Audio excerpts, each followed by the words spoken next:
Muscle loss is getting better, but my back is starting to feel really unstable. Already had one surgery, don't want another one. Jeffrey, I'd make sure you're doing the right sort of rehab work. You know, if you're in the program or if you're not in the program, have a look at it. You need to have structure. Muscle loss doesn't get better on its own. You drive muscle loss, right? You start using the muscles to protect the spine. That is fundamentally what we're doing in the rehabilitation program and all the stuff that we're talking about.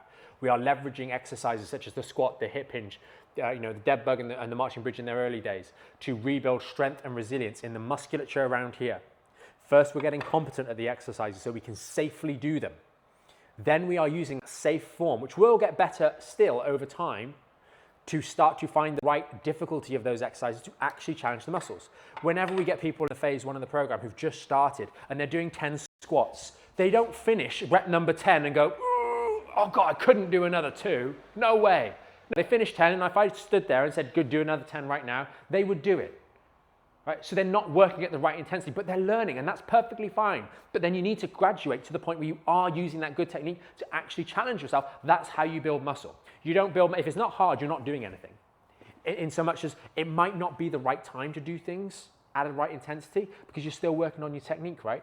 We put the intensity stuff at phase 3 of the program, not phase 1, phase 3, not phase 2, phase 3.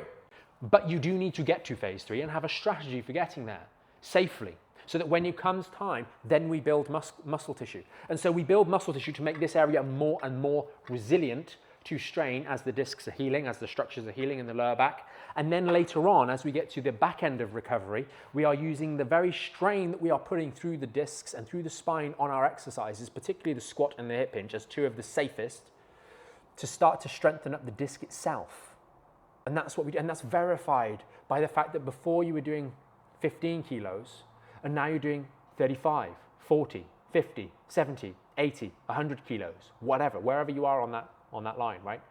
It's very clear that if you could only do 20 before, and now you're doing 60 without aggravation, because you knew that before 30 kilos did aggravate you, and you're now able to do 80 without aggravation, this has strengthened. This is not load bearing, right? The weight isn't circumnavigating and skipping out L5, S1 that's injured. It's going through there, and it now can tolerate that without flaring up, without creating significant re-aggravation, because it's gone through a healing process. But the healing process is slow, and that's why quick gimmicks to fix your sciatica in 3.5 minutes are not doing anything to fix anything. They're just gimmicks. Healing does take time, and strengthening and healing is very difficult to tell you where the healing process stops and strengthening continues, because from day one, healing is improving the strength and resilience of that segment of the spine that's been injured.